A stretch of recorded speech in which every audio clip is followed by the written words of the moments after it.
Hello friends, बरायबाय आंनि चेनेलाव फिन खनसेबो गासैखौबो आसा खालामो नोंथांमोना गासैबो मोजां दङ।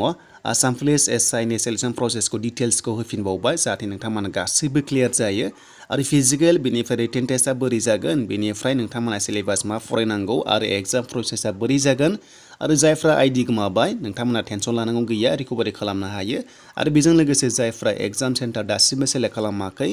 दा नोंथांमोनाबो भिडिअ नायदो आरो हानायसेबां शेयार खालामदो जाहाथे बयबो रोंनानै एग्जाम सेन्टार सेलेक्ट खालामो आरो लोगोसे सिगांनि भिडिअ नायाखैबा नोंथांमोना एग्जाम सेन्टार सेलेक्ट खालामनाय प्रसेसखौ नायदो आं लिंकखौ होखाजोब्बाय डिसक्रिप्शनाव चेक खालामबानो जाबाय गासिबो डिटेल्सखौ मोननो दा लोगोफोर दानिया जोंहा फुल डिटेल सेलेक्शन प्रसेस SI लेभेलाव बेसेबां जागोन जों बेखौ नायगोन बेनिखायनो नोंथांमोना जायफ्रा भिडिअ नायनानै मोजां मोनो लाइक खालामनो हागोन कमेन्ट्स खालामनो हागोन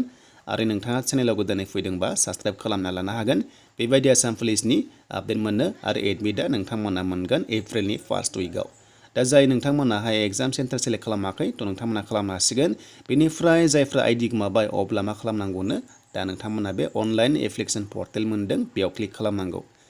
दा बे अनलाइन एप्लिकेसन पर्टेलाव क्लिक खालामनाय लोगो लोगो जोंहा गाहायावसो बोख्लायनांगौ एप्लाइ अनलाइनाव बेयाव थुना होदो दा बेयाव थुनाय लोगो लोगो जोंहा लगिन मोनसे अपसन मोनदों बे लगिनाव थुना होदो बेनिफ्राय जों आइडि रिकभारि खालामनो हायो जेबो जिंगासिनांगौ गैया आरो बे आइडियानो सोलिबाय थागोन देग्लायसिम सोलिबाय थागोन दा जोङो रिकभारि खालामबा नोंनि फन नाम्बार बेनिफ्राय पार्टिखौ होनानै लगइन खालामदो अब्लानो नोङो गासैबो नोंनि आइडिखौ मोनफिननानै एडमिट डाउनलड खालामनो हागोन आरो गासैबो प्रसेसखौ नोंथाङा खामानि मावबाय थानो हागोन आसाम पुलिसनि बे मोनसे सेम आइडिजोंनो दा बेखौ दोननानै दानिया जोंहा नायनोसै फैदों माखासे डिटेल्सआव बेनो जाबाय जोंहा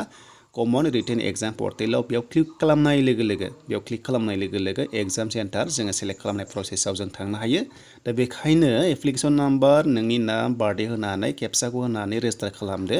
आरो जेब्ला रेजिस्टार खालामगोन अब्ला नोंनि प्रफाइलाव श' जागोन लेफ्ट साइडआव मोनसे एप्लिकेसन फर्म निउ होननानै बेयाव थुनाय लोगो लोगोनो जोङो एग्जाम सेन्टार सेलेक्ट खालामनांगौ रल नाम्बार नोंथांमोना फिल खालामनायाव खायसे मिस्टेक खालामदों बाट नोंथांमोना एसेबां गिनांगौ गैया मानोना बे जाबाय जास्ट एग्जाम सेन्टार सेलेक्ट खालामनायसो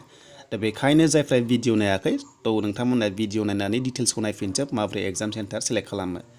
दानिया SI लेभेलाव माबोरै सेलेक्शन खालामगोन एग्जाम बोरै जागोन एबा नेगेटिभ मार्किं दङना गैया आरो एग्जामनि टाइमिं जों बेखौबो नायगोन दा बेखायनो नोंथांमोना भिडिअखौ जोबजासिम नाय अब्लानो गासैबो डिटेल्सखौ नोंथांमोना मिथिगोन आरो आनजादखौ नोंथांमोना मोजाङै मोजां होनो हागोन आरो बे आनजादा 24 एप्रिलाव जागोन मोननैबो एग्जामा खनसेनो जागोन बे जाबाय कमन एग्जाम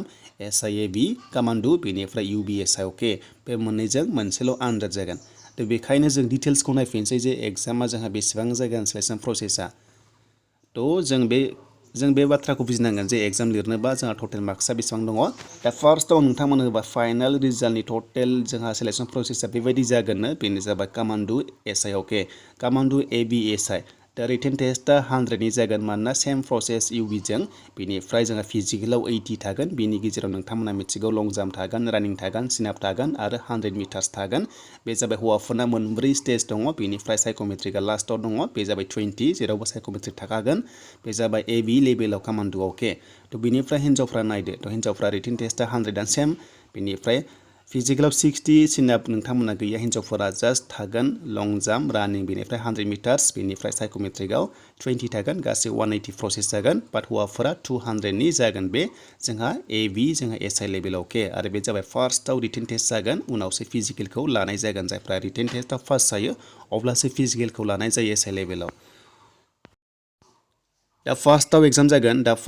जागोन बेखायनो जों मिथिनांगोन एग्जामा माबायदि जागोन माबायदि कन्डिशनाव जागोन बेनो जाबाय नोंथांमोना 100 मार्क्सनि एग्जाम होनांगौ आरो बे जाबाय OMR शीटआव जागोन कमप्लिटलि OMR शीटआव जागोन बेनिफ्राय 100टा कुइसन्स थागोन बेनिफ्राय मोनसे नोंथांमोना कारेक्ट जायोबा 1 नाम्बार मोनगोन आरो बेयाव जुदि मोननै रं जायोबा नेगेटिभ दङ 1/2 नोंथांमोननिफ्राय 1 नाम्बार माइनास जागोन बेखायनो नोंथांमोना हाइखौ जेब्लायबो एटेम्प्ट खालामनाङा थ' नोंथांमोना ब्लेंकनि दोनबानो जाबाय बेनिफ्राय GK नोंथांमोना नायनांगोन सिलेबासा बेनो GK बेनिफ्राय history of Assam and culture नोंथांमोना नुनो मोन्दों इन्डिया आरो आसामनि नायनांगोन बेनिफ्राय जोंहा माखासे डिटेल्स दङ बेनो जाबाय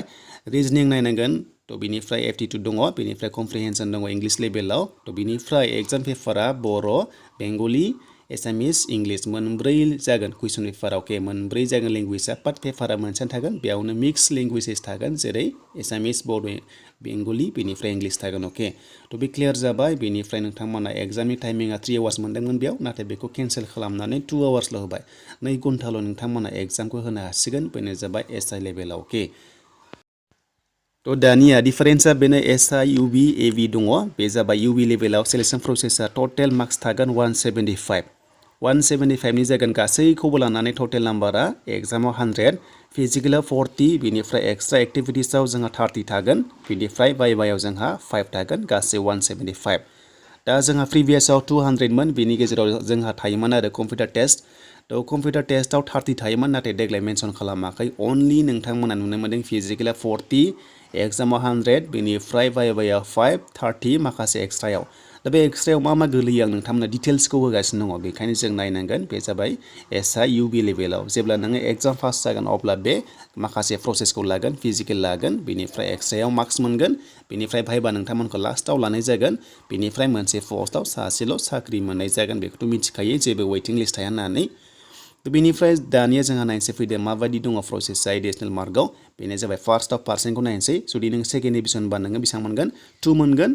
बेनिफ्राय जुदि फार्स्ट डिभिजनबा बेसेबां मोनगोन 4 मोनगोन आरो लोगोसे 45 निफ्राय 59.99 दङबा स' नोंथांमोना माखासे मार्क्सखौ नायदो बेनिफ्राय स्पर्ट्स होनाय लोगो लोगो स्टेट लेभेलाव गेलेनाय दङबा 2 मोनगोन माने डिस्ट्रिक्टनिफ्राय गेलेहैनानै आरो जेनेबा स्टेट लेभेलाव अब्ला जों 2 मोनगोन बेनिफ्राय जोंहा नेशनेल लेभेलाव गेलेहैबा 4 मोनगोन बेबायदिनो 6 8 10 दङ स' नोंथांमोना बेखौ नायलांबाय थादो थ' बेनिफ्राय हमगार्ड दङ थ' जायफ्रा हमगार्ड दङ स' नोंथांमोनाबो मोजां नाम्बार मोनगोन जायफ्रा मावखानाय दङ दा बेबायदि आरो बेयाव जेबो जोंहा कम्पिउटार टेस्टनि बेयाव जेबो मेनसन गैया दा नोंथांमोना टेनसन लानांगौ गैया कम्पिउटार टेस्ट गैया बेनिफ्राय जोंहा NCC फैबाय दा NCC आवबो नोंथांमोना नुनो मोन्दों दा टटेल गासै 30 दङ एक्सट्रायाव दा बेनिफ्राय फिजिकेलाव नोंथांमोना मिथिगौ जेरै लं जाम्पआवहाय 20 बेनिफ्राय रानिंआव 20 गासै 40 दङ होननानै दा लोगोफोर बेखिनियानोसोमोन SI लेभेलनि फुल सेलेक्शन प्रसेस दा एग्जामाथ' मिथिखागौ पेपारा थ' नोंथांमोना बड'जों लिरनो मोनगोन बेंगलि इंलिश एसामिस मोनब्रै लेंगुवेजेस थागोन आरो बेयाव गासै 100 मार्क्सनि एग्जाम जागोन आरो टाइमा 2 आवार्स जागोन अके थ' बेखिनियानोसोमोन लोगोफोर आरो एडमिटखौ नोंथांमोना एप्रिलनि फार्स्ट उइकआवनो डाउनलड खालामनो हानायनि अपसनखौ मोनगोन आसा खालामो नोंथांमोना भिडिअ नायनानै मोजां मोनबायबा लाइक कमेन्ट एन्ड शेयार खालामदो